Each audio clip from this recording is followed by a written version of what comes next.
नारायणायेत्यवरिष्ठादि ओमित्येकाक्षरम् नमयति द्व्यक्षरे नारायणायेति पञ्चाक्षराणि एकत्वै नारायणस्याक्षरः पदमध्येते यो वैशानस्वदेते इन्दते प्राजापत्यं राजस्पोषं गौपत्यं ततो मृगत्वमस्तुते ततो मृगत्वमस्तुतैते एवं वेद यदुपनिषदु सहना भवतु सहनौ भुनक्तु सह वीर्यं करवावहै अधीतमस्तु मा विद्विषावहै ओम शांति शांति शांति। श्री स्वामिवारी వైకుంఠ ఏకాదశి ఉత్సవం అత్యంత వైభవంగా రేపటి రాత్రి అనగా రేపు ఉదయం 9 గంటలకు స్వామివారి సేవ నిత్య నైవేద్యములు యథావిధిగా పూర్తి చేసి స్వామివారి యొక్క ఆరాధన నైవేద్యములు పూర్తి చేసి తదనంతరం అధికారులు శాసన అధికారులు ఆలయ అధికారులు ఉభయదారులు 50 మంది వచ్చిన తర్వాత స్వామివారి వద్ద సంకల్పం చేసుకొని స్వామివారి లోక సంరక్షణార్థం వారి అనుగ్రహం తీసుకొని వారి అర్చన ఆరాధన మహామంగళాన్ని తీసుకొని తర్వాత స్వామివారి ప్రదక్షిణంగా స్వామివారి ఉత్తర స్వామివారి వరకు స్వామివారి వేంచేస్తారు. శ్రీభూ సమేతంగా శ్రీ స్వామివారి వేంచేసి ఉత్తర ద్వారంలో సమయం 3 గంటల సమయమున స్వామివారి ప్రవేశమయ్యి అక్కడ స్వామివారి ఆరాధన ఆస్థాన గణితలు యథావిధిగా లాభింపబడి అందరి గోత్రములు అందరి నామదేవులు పఠింపబడి స్వామివారి లోక సంరక్షణార్థం స్వామివారి అనుగ్రహం తీసుకొని. అందరికీ నమస్కారం. వేదికగా నిర్వహించిన ఆలయ ప్రధాన అర్చకులకు, ఈవో గారికి, మన ప్రియతమ ఎమ్మెల్యే గారికి, ఆర్టీఓ సార్ గారికి, మున్సిపల్ కమిషనర్ గారికి, ఇతరులందరికీ కూడా నా హృదయపూర్వక నమస్కారాలు తెలియజేస్తున్నాను. ముఖ్యంగా ఈ మీటింగ్ యొక్క ప్రధాన ఉద్దేశం మన ఎమ్మెల్యే గారు ఏర్పాటు చేయడం వల్ల పరిస్థితి అంతా కూడా మనందరం కూడా సోషల్ మీడియా ద్వారా కానీ వార్తాపత్రికల ద్వారా కానీ అందరికీ తెలిసింది. ఆలయ పూజారి వారు కూడా ఇప్పుడు చెప్పడం జరిగింది. దాని దృష్ట్యా ప్రతి సంవత్సరం మాదిరి కాకుండా ఈసారి ప్రత్యేక పరిస్థితుల మధ్య ఈ పండుగ జరుపుకోవడం జరుగుతుంది. అందువల్ల భక్తులందరికీ విజ్ఞప్తి వల్ల ఏ సూచనలైనా కూడా మేము ఇచ్చేటివి కూడా మనందరం భద్రతగా, శాంతిగా, సేఫ్టీగా ఉండాలనే ఉద్దేశంతో మీకు ఇవ్వడం జరుగుతుంది. ట్రాఫిక్ విషయంలో కానీ, బయటికి పంపించినప్పుడు కానీ, క్యూ లైన్లలో మిమ్మల్ని తొందరగా నడవమని చెప్పినప్పుడు కానీ, ఇదంతా కూడా భక్తుల యొక్క భద్రతను ఉద్దేశించే మేము చేసేది తప్ప ఇందులో ఏమీ లేదు. అందరూ కూడా ప్రశాంత వాతావరణంలో లక్ష్మీ నరసింహస్వామి ఆశీస్సులు తీసుకొని అందరూ కూడా శాంతియుతంగా ఈ ప్రోగ్రాం విజయవంతమైనట్టుగా సహాయ సహకారాలు అందించాలని కోరుకుంటూ, అదేవిధంగా భక్తులందరికీ ముఖ్యంగా విజ్ఞప్తి వల్ల కొంత ఓపిక పట్టండి. కొంచెం ఓపిక ఉంటే, ఎందుకంటే మేము ఎప్పటికీ అనౌన్స్మెంట్ చేయడం జరుగుతుంటుంది. వాటిని విని కొంచెం ఓర్పుంటే అందరికీ స్వామి దర్శనం జరుగుతుంది. ప్రశాంత వాతావరణంలో కూడా వేడుకలు వస్తాయి. మరి ట్రాఫిక్ విషయంలో కూడా ఎక్కడైతే మీకు సూచనలు ఉంటాయో అన్ని పాయింట్ల దగ్గర కూడా మా వాళ్ళు ఏర్పాటు చేయడం జరిగింది. ఎక్కడెక్కడికి మీకు సూచనలు ఇవ్వడం జరిగింది. మొత్తం ఇక్కడికి భక్తులందరికీ కూడా వాటిని ట్రాఫిక్ నిబంధనలు తప్పకుండా పాటించవలసింది కూడా విజ్ఞప్తి చేస్తున్నాము. ఈ అవకాశం ఇచ్చిన అందరికీ కూడా కృతజ్ఞతలు. నమస్కారం. హిందూ బంధువులందరికీ మేము చేసే విన్నపం ఏమనగా, ముక్కోటి ఏకాదశి అత్యంత ప్రతిష్టాత్మకమైన, అత్యంత ప్రభావితమైన కదిరి నరసింహస్వామిని దర్శించుకోవడానికి మనకు పుణ్యఫలం ఉంటే తప్ప అవకాశం లేదు. అలాంటి నరసింహస్వామిని ముక్కోటి ఏకాదశి రోజు ఉత్తర ద్వారం దగ్గర మనం దర్శించుకొని మనం ఈ సంవత్సరం అంతా సుఖంగా, సంతోషంగా, జాగ్రత్తగా, భద్రంగా ఉంటామనే పూర్తి విశ్వాసంతో హిందూ అనే ప్రతి ఒక్కరు కుటుంబ సమేతంగా వచ్చి దర్శనం చేసుకునే అత్యంత అరుదైన ఉత్సవం. ప్రతి సంవత్సరం వచ్చినా ఉత్తర ద్వారంలో స్వామిని చూడడం అనే దానికి మనకు తృప్తి లేకపోతే ఇంకోసారి అవసరం లేదు అనుకునే కాన్సెప్ట్ రెండు లేవు. ఇది ఒక అద్భుతము. ఇది మనమందరూ చాలా కాలంగా అనుభవిస్తున్నాం.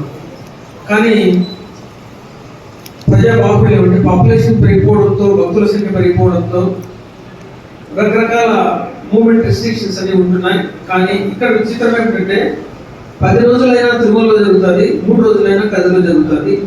హిందువులందరూ స్వామిని దర్శించుకోవడంలో ఇనిషియల్గా అంటే for about ½ an hour 1 hour తప్పితే ఎక్కడ కానీ ఎలాంటి ఇబ్బంది లేకుండా ఈరోజు ఈ కార్యక్రమానికి స్థానిక శాసనసభ్యులు శ్రీ ప్రసాద్ గారికి, ఆర్టీఓ గారు, ఎస్పీ గారు, కమిషనర్ గారు, మా ముఖ్య అర్చకులు అందరికీ నమస్కారం.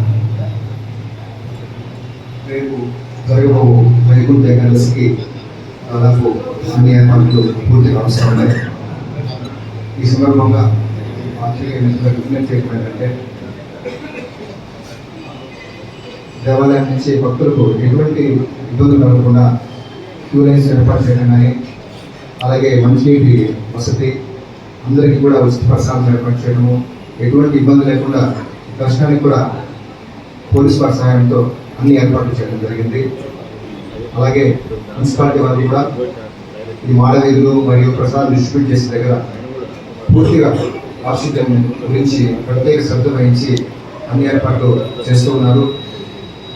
పోలీసు వారు ట్రాఫిక్ కంట్రోల్ చేయడము, క్రౌడ్ కంట్రోల్ చేయడము, ఈ 2 అంశాల మీద ప్రత్యేక దృష్టి పెడతా ఉన్నారు. అలా కాకుండా ఇంకా మీరు ఏదైనా సజెషన్స్ ఇస్తే అవన్నీ కూడా మేము రెక్టిఫై చేసుకొని ఎటువంటి అవాంఛనీయ సంఘటనలు ఇబ్బందులు జరగకుండా ఈ యొక్క కార్యక్రమం అత్యంత వైభవంగా జరగడానికి అన్ని ఏర్పాట్లు చేస్తామని చెప్పేసి పాత్రికేయులందరికీ కూడా విజ్ఞప్తి చేస్తా ఉన్నాను. ఈ సంవత్సరం ప్రత్యేకమైన దృష్టి పెట్టి స్థానిక శాసనసభ్యులు అత్యంత వైభవంగా జరగడానికి పూర్తి సహాయ సహకారం అందిస్తున్నారు. వీటన్నిటిని కూడా మీరు దృష్టిలో పెట్టుకొని మీరు ఈరోజు ఎనీ టైం ఈవినింగ్ లో కానీ నైట్ లో కానీ ఏం మీ దృష్టికి వచ్చిన ఏమైనా నెగిటివిటీస్ ఏమైనా కూడా ఖచ్చితంగా దృష్టి తీసుకోవడానికి వాటిని ఎంత రెక్టిఫై చేసుకొని భక్తులకు ఎటువంటి ఇబ్బంది లేకుండా ఈ కార్యక్రమం పూర్తిగా జయప్రదం చేయడానికి అన్ని ఏర్పాట్లు చేస్తామని చెప్పేసి ఈ సందర్భంగా విజ్ఞప్తి చేస్తాము. ఈరోజు ఈ యొక్క ముఖ్య సమావేశం ఉద్దేశం ఏంటంటే, రేపు వైకుంఠ ఏకాదశి, ముక్కోటి ఏకాదశి సంబంధించి చుట్టుపక్కల మన గ్రామస్తులతో పాటు పక్కన రాష్ట్రాల యొక్క ప్రజలు కూడా రేపు ఈ యొక్క స్వామి యొక్క ప్రసన్న పొందడానికి వస్తుంటారండి. ఈ విధంగా ఈ మీటింగ్లోని ముఖ్యంగా మన లోకల్ స్థానిక ఎమ్మెల్యే గారి ఆధ్వర్యంలో ఇప్పుడే మేము అందరూ మాట్లాడుకోవడం జరిగింది. ఈ సంబంధించి చేసిన మన ఈఓ గారు, మరి మన ప్రధాన అర్చకులు గారు, డిఎస్పీ గారు, అలాగే మన మిత్రులు, అలాగే ఎంసీ గారు అందరికీ, అలాగే పత్రికా విలేకరులకి అందరికీ కూడా నమస్కారాలు అండి. ఈ యొక్క సమావేశం యొక్క మెయిన్ ఆబ్జెక్ట్ ఇందులో అనుకున్నాం. ఇప్పుడు మా వాళ్ళు చెప్పారు, ఏ ఒక్క చిన్న డిస్టర్బెన్స్ కూడా తొక్కిసలాట కానీ ఎటువంటి అసాంప్రదాయ వెళ్ళకుండా ప్రతి ఒక్క భక్తుడికి దర్శనం అనేది సంపూర్ణంగా జరపాలనే ఉద్దేశంతో ఏర్పాటు చేస్తున్న ఈ మీటింగ్ ఉద్దేశం. అది కాకుండా మీ అందరూ తెలిసిందేను, మనకి రేపు జరుగుతున్న ఈ యొక్క ఉద్దేశంలో అంటే ఈ యొక్క కార్యక్రమంలోని ప్రజలకి ఎటువంటి అసౌకర్యం కలగకుండా ముఖ్యంగా పోలీస్ తరఫు నుండి శాంతి భద్రతలు లోపం లేకుండా అక్కడ ఏర్పాటు చేసుకుంటారు. అలాగే శానిటేషన్ నుండి కూడా మంచి కమిషన్ చేసుకుంటారు. అలాగే మన వాలంటీర్స్ కూడా సాధిస్తున్నారు కొంతమందికి. వీటన్నిటి కూడా ఎప్పటికీ వాచ్ చేసుకుంటున్నాయి. మీరు కూడా మీడియా ద్వారా భక్తులందరూ కూడా వాళ్ళు కూడా ఒక క్రమశిక్షణతోటి ఒకేసారి అందరూ ఒకేసారి దర్శనం చేసుకోవాలని ఆలోచన కాకుండా ఒక లైన్ క్యూ అనేది ఒక డిసిప్లైన్గా వెళ్ళాలని మీరు కూడా మన పత్రికా విలేకరులు ఈ యొక్క ప్రింట్ అండ్ ఎలక్ట్రానిక్ మీడియా ద్వారా తెలియజేయాలండి. అదే సందర్భంలో ఇప్పుడు ఏదైతే మనం నిర్ణయం తీసుకుంటాం, నిర్ణయాలు కూడా వాళ్ళ దృష్టిలో పెట్టాలి. ఇంకా కాకుండా ఇంకా చాలా ఇంపార్టెంట్ విషయం ఏంటంటే, ఎక్కువ మంది కుటుంబాలకు వస్తుంటారు. వాళ్ళకి కూడా ఎప్పుడు అసౌకర్యం కలగకుండా ఇప్పుడున్న ఏవైతే ఉన్నాయో ట్రాఫిక్ వివరాల పైన ఆల్రెడీ మా గ్రూప్స్ కూడా పోస్ట్ చేస్తాం. వాటిని కూడా మీరు తెలియజేయండి. వీటితో పాటు మేము కూడా మా యొక్క రెవెన్యూ తరఫు నుండి చుట్టుపక్కల ఏ మండలాలు ఉన్నాయో ఆ స్టాఫ్ కూడా డిప్లాయ్ చేసి ఇప్పుడే మేము వాళ్ళు కూడా అప్పచెప్తాము. మరియు విఆర్ఎస్ విఆర్ఓస్ అందరికీ కూడా అప్పచెప్తామండి. ఏదైతే మ్యాన్ పవర్ పెరగడమే కాకుండా ప్రతి భక్తుడికి కూడా అసౌకర్యం కలగకుండా కుటుంబంతో సంతోషంగా ప్రశాంతంగా వస్తూ వాళ్ళ సహకారంతో ఈ యొక్క కార్యక్రమాన్ని సఫలీకృతమవ్వాలి, గ్రాండ్ సక్సెస్ అవ్వాలి. మన గౌరవనీయుల ఎమ్మెల్యే గారి యొక్క ఆధ్వర్యం ఈ ప్రోగ్రామ్ చాలా చక్కగా జరగాలి. అది కాకుండా మన కదిరి అనేది not only of one Andhra Pradesh, చుట్టుపక్కల తమిళనాడు, కర్ణాటక ఇవన్నీ కూడా ఈ చుట్టుపక్కల మనకి ఉంటాయండి. అక్కడ తిరుపతిలో ఎంత వైభవంగా ఉంటుందో మన గదిలో కూడా అదే రకంగా ఈ నరసింహ స్వామి యొక్క ముక్కోటి ఏకాదశి యొక్క ఉత్సవాలు కూడా అలాగే జరుగుతాయి. కాబట్టి అందులో భాగంగా మొదటి ట్రైల్ మా యొక్క మార్చ్ తారీఖున అసలు ఉంది. ఇది ఒక ట్రైల్, ఒక టీజర్ లాంటిది.